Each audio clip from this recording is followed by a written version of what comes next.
Hello friends, welcome to Riya's classes. In today's session we will cover up two topics, operant conditioning and change of behavior as well as the schedules of reinforcement. These topics are part of Unit 5 Individual Behavior and Learning of the subject Organization Theory and Behavior MCO 1 MCOM second year IGNOU. Before we begin, if you like the videos that I am sharing, do hit the like button. Do share your comments to let me know you find all this useful for your studies. Also, don't forget to subscribe so that you won't miss out on watching and learning from my videos. So let us begin with our session. So जो next topic अब हमको पढ़ना है that is operant conditioning and change of behavior. Now every employer wants that the employee should conform to the required behavior in the organization. तो आप अगर किसी भी ऑर्गेनाइजेशन की हम बात करें, हर ऑर्गेनाइजेशन का कुछ ना कुछ रूल्स होता है, कुछ ना कुछ पॉलिसीज़ होता है. उन सब को कंफर्म करना यानी कि उन सब के मुताबिक जो है एक एम्प्लॉय को जो है सारा काम करना होता है. ठीक है. सो एम्प्लॉयज़, अगर एक एम्प्लॉय एक ऑर्गेनाइजेशन का पार्ट है, so he is expected to behave in a certain way, he is expected to dress up in a certain way. आप ऐसे ही मुंह उठा के ऑर्गेनाइजेशन में नहीं आ सकते. आप प्रॉपर फॉर्मल्स में आओगे, प्रॉपर काम करोगे, किस तरीके से एक दूसरे के साथ इंटरेक्ट करोगे टीम्स में, क्योंकि आपको यहाँ पे काम करना, तो आपका बिहेवियर जो है आपके टीम मेंबर्स के साथ किस तरीके का होना चाहिए. तो ये सारा एक टीम स्पिरिट में काम करना चाहिए आपको. तो ये सारे जो होते हैं कुछ अनरिटन रूल्स टाइप होते हैं जो कि फॉलो करना जो है बहुत ही ज़्यादा ज़रूरी है. तो आपका ऑर्गेनाइजेशन, क्योंकि आप एक ऑर्गेनाइजेशन के पार्ट हो, एक ऑर्गेनाइजेशन एक्सपेक्ट करता है कि आप जो है एक तरीके से बिहेव करोगे. ठीक है. So every employer wants that the employee should conform to the required behaviour in the organisation. Now this behaviour may be modified through the detailed study of antecedents behavior and their consequences. यानी कि हम जो behaviour होता है हमारे employees का, उसको modify भी कर सकते हैं. बट मॉडिफाई करने के लिए आपको उस बिहेवियर का जो है हर पहलू में, उसका हर पहलू आपको देखना पड़ेगा. एंटीसीडेंट्स मतलब कि ऐसे activities which precede the behaviour. ठीक है. एक एम्प्लॉय का जो बिहेवियर है उससे पहले क्या क्या होता है, that is all known as antecedents. ठीक है. जो भी बिहेवियर के पहले आता है और बिहेवियर के बाद में जो भी आता है that we call as consequences. ठीक है. सो जो पहले चीज़ें होंगी उस बिहेवियर के that all comes under antecedents, और उसके बाद बिहेवियर के बाद जो भी होगा that will be your consequences. ठीक है. सो बिहेवियर से पहले जो भी बिहेवियर को प्रिसीड करेगा.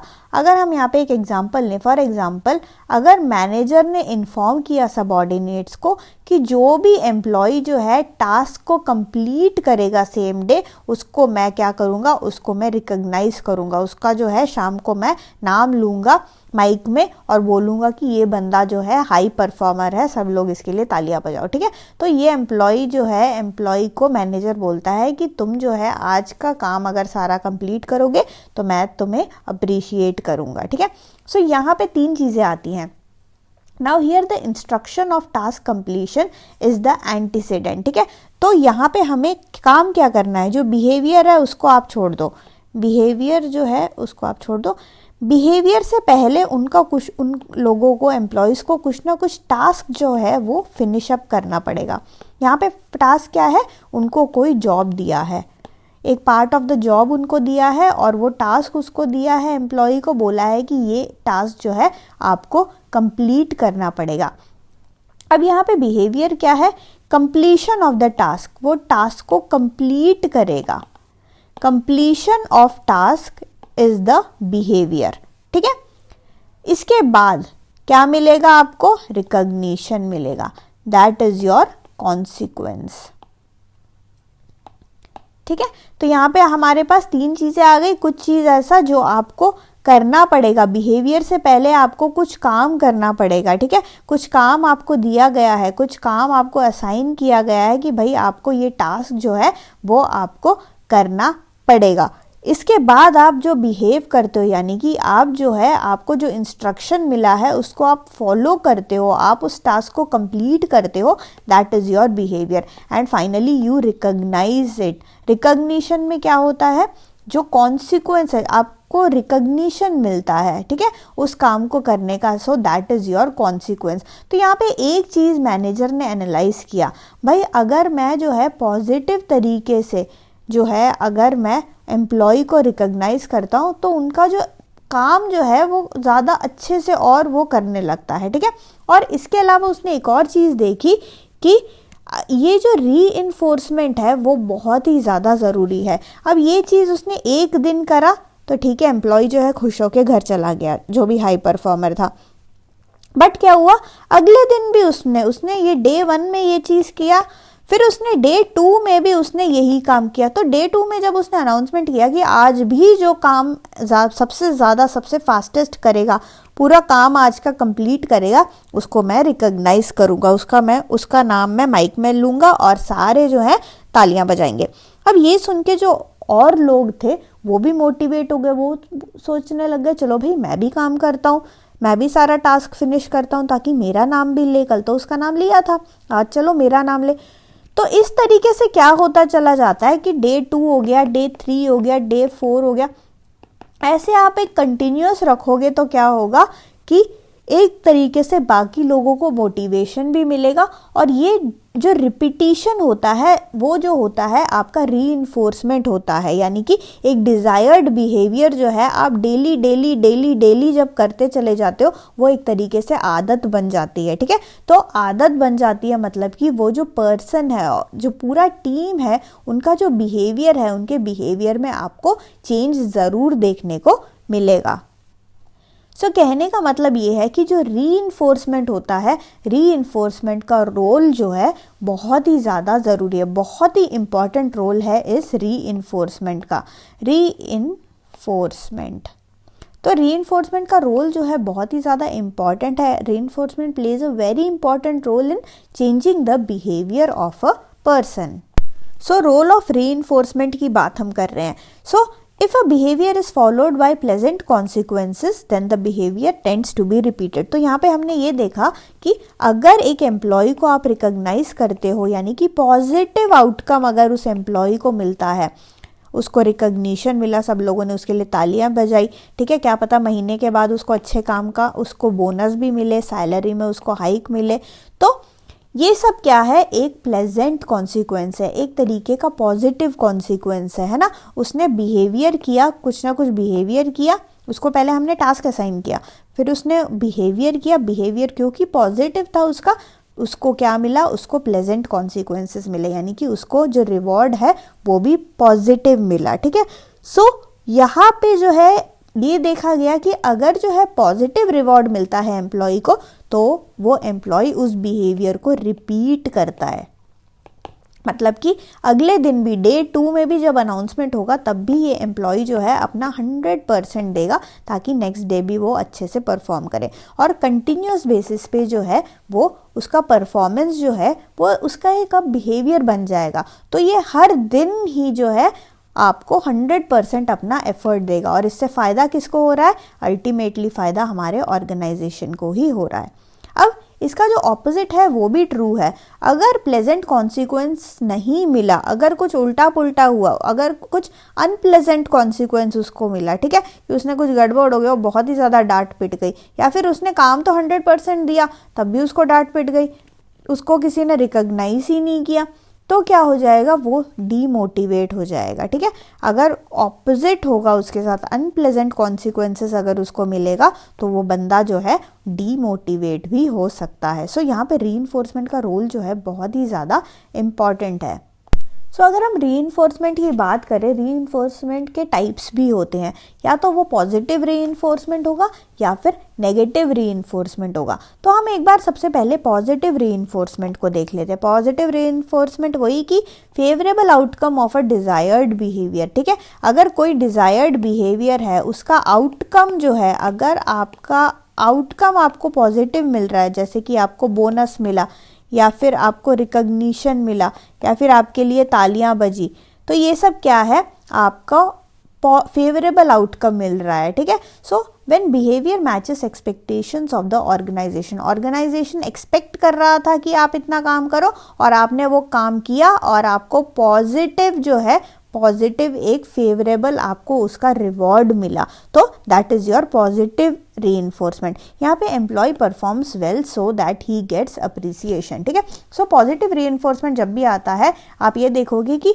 लोग जो है अपना बेस्ट पॉसिबल वे में जो भी आप उनको टास्क दोगे वो अपना 100% एफर्ट उसमें लगाते हैं। अब पॉजिटिव है तो नेगेटिव भी होगा। जो सेकंड है टाइप आपका रोल ऑफ रीइंफोर्समेंट में, जो रीइंफोर्समेंट के टाइप्स हैं, it could be negative reinforcement also. यहाँ पे अनप्लेजेंट आउटकम होता है। Here an unpleasant outcome is introduced after performing a desired behaviour so that the employee avoids performing such behaviour. Negative reinforcement में इसको हम एक एग्जांपल से लेते हैं। फॉर एग्जांपल, अगर एम्प्लॉय ने सारा टास्क जो ऑर्गेनाइजेशन को चाहिए था सारा टास्क उसने कंप्लीट करा, he completes his work on time but he may not be harassed और क्रिटिसाइज्ड बाय हिज मैनेजर या फिर बाय हिज बॉस, ठीक है।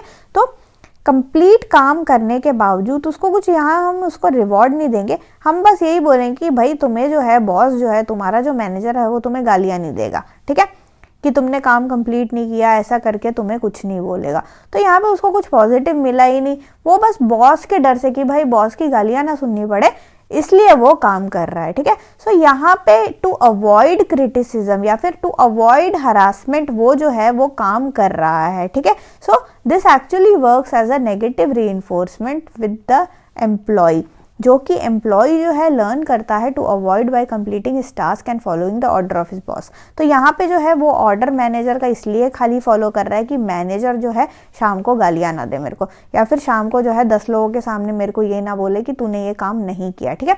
सो हम उस सिचुएशन को अवॉइड करने के लिए क्या करता है, यहाँ पे एम्प्लॉय काम करता है। So this is an example of negative reinforcement. एक और चीज यहाँ पे आती है extinction. So when reinforcement is not introduced as a result of performing undesired behaviour then this behaviour में डिक्लाइन और लीड्स टू एक्सटिंक्शन, ठीक है। सो अब यहाँ पे क्या होता है, इसको कुछ स्कॉलर्स जो हैं वो some of the scholars have called it as do nothing strategy। तो यहाँ पे एक एग्जाम्पल से हम इसको देखते हैं। जैसे कि एक स्टूडेंट है, ठीक है, एक स्टूडेंट जो है वो काउंसलिंग सेशन में जाता है and he keeps on telling various stories. तो वो जो है वो स्टोरी बोलता जाता है अपने काउंसलिंग सेशन में, बट कोई भी बच्चा जो है, कोई और बच्चा जो है उसके कहानी की तरफ ध्यान नहीं देता। तो उसने सोचा कि भाई कोई ध्यान ही नहीं दे रहा कि तो मैं कहानी बोलूँ ही क्यों, ठीक है।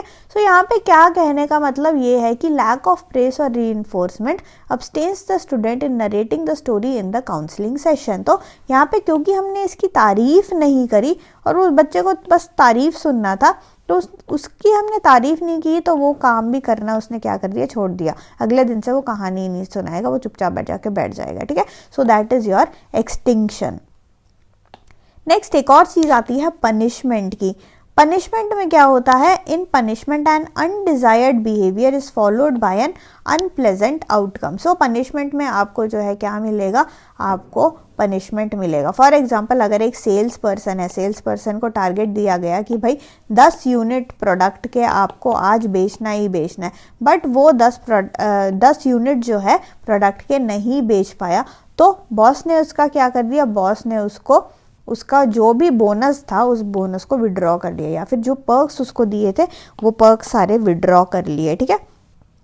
सो ये क्या मिला उसको पनिशमेंट मिला। पनिशमेंट उसको क्यों मिला, क्योंकि उसका अनडिजायर्ड बिहेवियर था। कंपनी ने उसको टास्क दिया था, मैनेजर ने उसको टास्क दिया था करने को, बट वो कंप्लीट नहीं कर पाया, इसलिए उसको जो भी फैसिलिटीज़ दिए गए थे वो सारे फैसिलिटीज़ हमने हटा दिए, ठीक है। So that is your punishment. So ये सारा हमने क्या टॉपिक के अंदर देखा, हमने रोल ऑफ रीइंफोर्समेंट में देखा कि रोल ऑफ रीइंफोर्समेंट यानी कि रीइंफोर्समेंट जो है वो बहुत ही ज़्यादा इंपॉर्टेंट रोल प्ले करता है in changing the behaviour of a person. Next we will study about the schedules of reinforcement.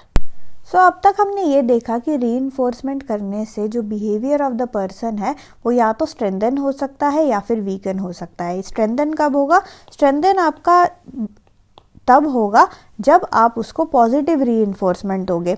इसके ऑपोजिट अगर आप उसको पनिशमेंट दोगे, उसके कोई भी बिहेवियर को आप पनिशमेंट दोगे तो it will weaken the behaviour of that person. ठीक है, सो रीइंफोर्समेंट का जो है बहुत ही इंपॉर्टेंट रोल है कोई भी बिहेवियर को स्ट्रेंथन करने के लिए या फिर कोई भी बिहेवियर को वीक बनाने के लिए। ठीक है, तो यहाँ पे ना the question arises whether all the responses should be reinforced और some responses should be reinforced. So यहाँ पे जो है मेन आपका क्वेश्चन ये आता है कि कौन से ऐसे रिस्पॉन्स है जिसको हमें रीइंफोर्स जो है करना चाहिए। ठीक है, क्या हमें सारे रिस्पॉन्सेस को रीइंफोर्स करना चाहिए या फिर हमें खाली कुछ बिहेवियर को ही, कुछ रिस्पॉन्स को ही हमें रीइंफोर्स करना चाहिए। तो इसके बेसिस पे जो है हम दो तरीके से बोल सकते हैं, या तो रीइंफोर्समेंट आपका कंटिन्यूस रीइंफोर्समेंट होगा। कंटिन्यूस रीइंफोर्समेंट यानी कि when all the responses are reinforced it is called continuous reinforcement, यानी कि जो भी बिहेवियर हमारे एम्प्लॉय ने किया है हम जो है पूरी तरह से उसके साथ सहमत हैं, हम जो है पॉजिटिवली उसको जो है हम उसको और बढ़ावा देना चाहते हैं तो हम उसको अप्रिशिएट करेंगे। अगर आपको कोई भी बिहेवियर को स्ट्रॉन्ग बनाना है, आपको किसी भी बंदे का कोई भी बिहेवियर को स्ट्रॉन्ग बनाना है तो आप क्या करोगे? उसको अप्रिशिएट करोगे, है ना।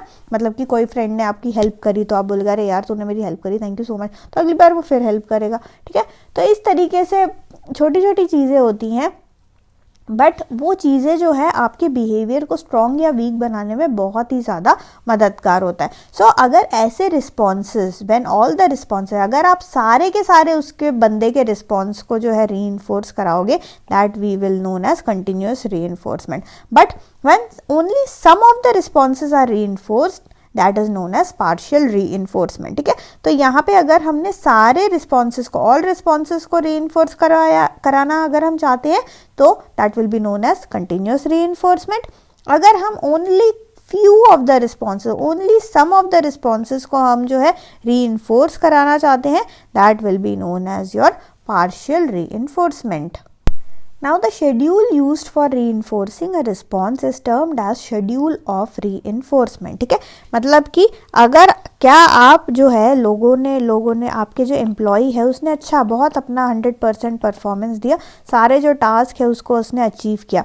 अब आप जो है इसके लिए तालियां डेली बजवा रहे हो या महीने में एक बार आप इसके लिए ताली बजवाओगे। ठीक है, तो ये जो है आपका इंटरवल है या साल में, ईयर में एक बार एम्प्लॉय ऑफ द ईयर करके आप उसको एक अवार्ड दे दोगे। तो आप डेली उसके लिए तालियां बजवा रहे हो, रिकॉग्नाइज उसको डेली कर रहे हो या मंथली कर रहे हो या ईयरली कर रहे हो, ये जो है ये आपका शेड्यूल है। तो आप किस तरीके का शेड्यूल यूज़ कर रहे हो, सिंपल टर्म्स में इसी को आप शेड्यूल ऑफ रीइंफोर्समेंट बोलोगे। ठीक है, ठीक, कि हम कितने इंटरवल में जो है उसकी तारीफ करेंगे, सिंपल सी बात यही है। So it is helpful for managers के लिए बहुत ही ज़्यादा हेल्पफुल है। क्यों हेल्पफुल है भाई? क्योंकि अगर हम जो है हमें कोई भी बिहेवियर करवाना है लोगों से, हम उनकी तारीफ़ करके या फिर उनको कुछ पॉजिटिव चीज़ दे के, यानी कि बोनस दे के हम उनसे जो है अपना काम करा सकते हैं। अपना नहीं, यहाँ पे हम किसका काम करवा रहे हैं? हम अपने ऑर्गेनाइजेशन का काम करा रहे हैं ताकि ऑर्गेनाइजेशन ने जो अपने लिए गोल्स वगैरह बना रखे हैं उसको वो अचीव कर पाए। नाउ हम जो है इंटरवल जो है कैसे कैसे देंगे वो हम यहाँ पे देख लेते हैं। 4 तरीके के शेड्यूल्स होते हैं। ठीक है, शेड्यूल्स ऑफ रीइंफोर्समेंट जो होता है it could B of 4 types. कौन कौन से वो 4 टाइप्स हैं? जो पहला टाइप है that is your fixed interval schedule. Fixed interval schedule यानी कि in this schedule reinforcement is provided after a fixed interval of time. ठीक है, तो यहाँ पे हमने एक फिक्स्ड इंटरवल रखा है कि हम भाई इतने टाइम के बाद ही एम्प्लॉय की तारीफ करेंगे या फिर इतने टाइम के बाद ही हम एम्प्लॉय को बोनस देंगे। तो यहाँ पे हम एक छोटा सा एग्जाम्पल ले लेते हैं। एग्जाम्पल हो गया यहाँ पे सैलरी का। सैलरी जो है एम्प्लॉय को हर दिन थोड़ी मिलता है, सैलरी जो है महीने में सारा काम करने के बाद मिलता है। ठीक है, सो सैलरी जो है आपका मंथली मिलता है। अगर हम फॉरेन वगैरह की बात करें तो वहाँ वीकली सैलरी भी मिलता है। ठीक है, काफ़ी जगहों में वीकली सैलरी भी होता है पर नहीं होता, यूजुअली मंथली सैलरी होता है। ठीक है, तो मंथली सैलरी यानी कि यहाँ पे जो फिक्स्ड इंटरवल में फिक्स्ड शेड्यूल है उसका कि आपको महीने में एक बार ही आपको मिलेगा सैलरी। बट ये टेक्निक यूज़ करने से ये देखा गया है कि हाई लेवल ऑफ परफॉर्मेंस नहीं मिलता है, क्योंकि एम्प्लॉय को पता ही है भाई मैं काम करूँ या ना करूँ, मेरे को जो है इतना जो है, अगर मेरा सैलरी है 20,000 रुपये का तो मेरे को जो है 20,000 रुपये हर महीने मिलने ही मिलने हैं।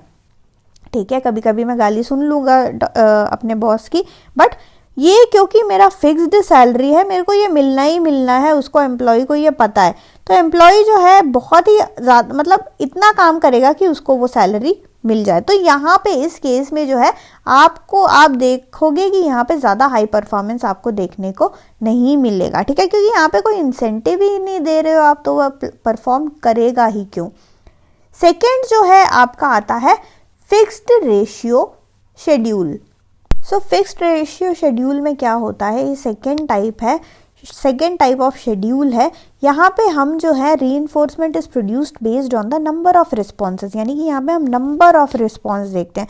इसको एक सिंपल एग्जांपल से समझते हैं। जो पीस वेज सिस्टम होता है, पीस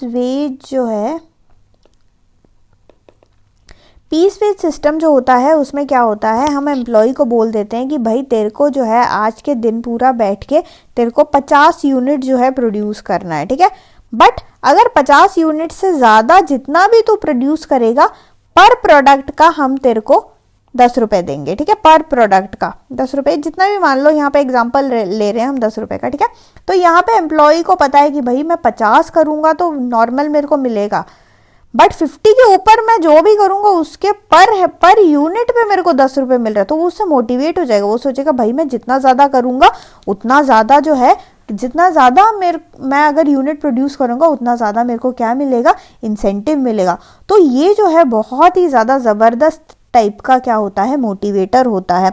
तो इससे जो है उसका परफॉर्मेंस यहाँ पे इस केस में आप देखोगे, परफॉर्मेंस जो है आपको हाई लेवल ऑफ परफॉर्मेंस इस केस में देखने को मिलेगा, क्योंकि एम्प्लॉय एकदम मोटिवेट हो जाता है, क्योंकि सीधा सीधा उसको दिख रहा है एक यूनिट प्रोड्यूस होने पे 10 रुपये मिल रहा है। सो अगर वो बैठ के अगर 10 यूनिट भी प्रोड्यूस करता है तो वो सोचेगा कि यार यहाँ पे तो मेरे को ज़्यादा पैसे मिल रहे हैं, बहुत इंटरेस्टिंग चीज़ है ये, तो मेरे को बस पूरा मेहनत करना है अपना। तो यहाँ पे जो है परफॉर्मेंस लेवल जो है वो उसका ज़्यादा रहेगा, उसको पता है उसको रिवॉर्ड जो है, यहाँ पे रिवॉर्ड की बात होती है, उसको पता है उसको रिवॉर्ड जो है वो ज़्यादा मिलेगा। So the employee knows that if he produces more number of units he will get more reward. जो थर्ड आपका टाइप है that is your variable interval schedule. Variable interval यानी कि फिक्स्ड इंटरवल में क्या था, फिक्स्ड था हमारा टाइम जो है, जैसे सैलरी हो गया हर महीने आपको मिलेगा। वेरिएबल क्या होता है कि यहाँ पे कुछ भी फिक्स्ड नहीं है, कभी भी कुछ भी हो सकता है। ठीक है, इंटरवल ऑफ टाइम जो है वो आपका फिक्स्ड नहीं रहता। फॉर एग्जांपल अगर आप एक जॉब में भी देखो, पहला प्रमोशन आपको 3 साल बाद मिलता है। ठीक है, सेकेंड प्रमोशन के लिए आपको थोड़ा ज़्यादा टाइम वेस्ट करना पड़ता है, क्योंकि उसके लिए कभी कभार एक्सपीरियंस वगैरह चाहिए होता है, तो अगला प्रमोशन आपको 4 साल बाद मिलेगा। फिर आपको तीसरा प्रमोशन जो है आपको क्या पता 5 साल बाद मिले, या फिर आपको फिर 6 साल बाद मिले, या 10 साल बाद मिले, या फिर 1 साल बाद ही मिल जाए। तो ये जो होता है यहाँ पे जो इंटरवल होता है, टाइम गैप जो होता है वो बिल्कुल भी फिक्स्ड नहीं होता, therefore it is known as variable interval schedule. जो फोर्थ टाइप रहता है हमारा that is variable ratio schedule. So ये भी फिक्स्ड रेशियो शेड्यूल की तरह ही है, बट यहाँ पे जो रहता है टाइम जो होता है, टाइम गैप जो है आपका यहाँ पे वेरिएबल रहेगा। यहाँ पे जो है हमने फिक्स्ड रेशियो शेड्यूल में ये देखा कि हर यूनिट पे उसको क्या मिल रहा है, 10 रुपये मिल रहे हैं। हर एक्स्ट्रा यूनिट जो प्रोड्यूस कर रहा है उस पर उसको 10 रुपये मिलेंगे। बट वेरिएबल में क्या होता है, क्योंकि वेरिएबल है, टाइम जो है वो बिल्कुल भी फिक्स्ड नहीं है, तो यहाँ पे जो है उसको 10 रुपये जो है सेकेंड यूनिट प्रोड्यूस करने पर मिलेगा। फिर जो है 10 रुपये उसको 5वां यूनिट जब प्रोड्यूस करेगा वो मिलेगा।